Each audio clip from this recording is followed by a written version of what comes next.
सोचो एक ऐसा देश जो कभी दुनिया की सबसे बड़ी सुपर पावर था और फिर अचानक इतना कमजोर हो गया कि लोगों को अपने फ्यूचर पर भरोसा ही नहीं रहा।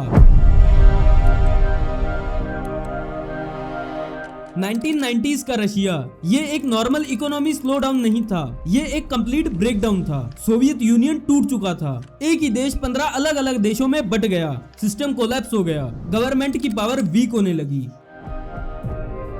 और सबसे बड़ा झटका, इकोनॉमी गिर चुकी थी, फैक्ट्रीज बंद हो रही थी, जॉब्स खत्म हो रही थी और रूबल की वैल्यू गिर चुकी थी। आम जनता के पास बेसिक चीजों के लिए भी पैसे नहीं थे। इस दौर में कुछ लोग बहुत पावरफुल बन गए जिन्हें ओलिगार्च कहा गया।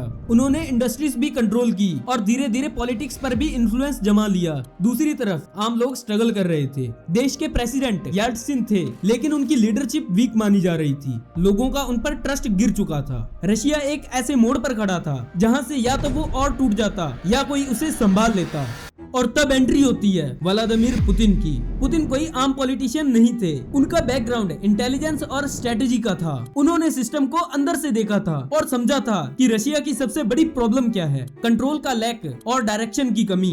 1999 में जब उन्हें प्राइम मिनिस्टर बनाया गया तब सिचुएशन ऑलरेडी क्रिटिकल थी। इसी बीच कुछ ऐसे अटैक्स हुए जिन्होंने देश को हिला दिया। लोग डर में जीने लगे, लेकिन पुतिन ने इस मूवमेंट को टर्निंग पॉइंट बना दिया। उन्होंने एक क्लियर मैसेज दिया, रशिया अब रिएक्ट नहीं करेगा, सीधा एक्शन लेगा। ये अप्रोच लोगों को अलग लगी क्योंकि इससे पहले वो सिर्फ वीक रिस्पॉन्सेस देख चुके थे। धीरे धीरे लोगों का ट्रस्ट शिफ्ट होने लगा और फिर आता है सबसे बड़ा मूवमेंट।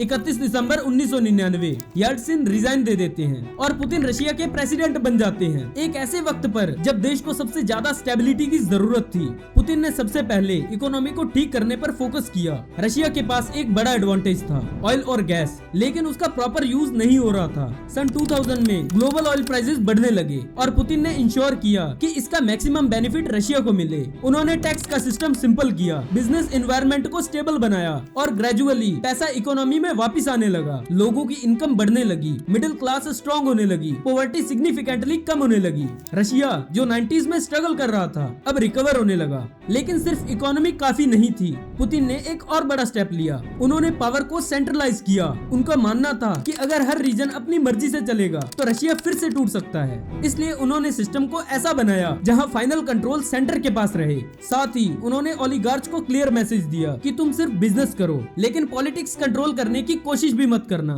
यहाँ से रशिया एक नए फेज में एंटर करता है, एक ऐसा फेज जहाँ फ्रीडम कम हो सकती थी लेकिन स्टेबिलिटी ज्यादा थी और कई लोगों के लिए उस वक्त स्टेबिलिटी ही सबसे इम्पोर्टेंट थी। आज अगर हम रशिया को देखते हैं तो वो 1990s वाला देश नहीं है, वो एक स्टेबल, ऑर्गेनाइज्ड और ग्लोबली इन्फ्लुएंशियल कंट्री है। लेकिन इस कहानी का सबसे बड़ा टेक अवे क्या है?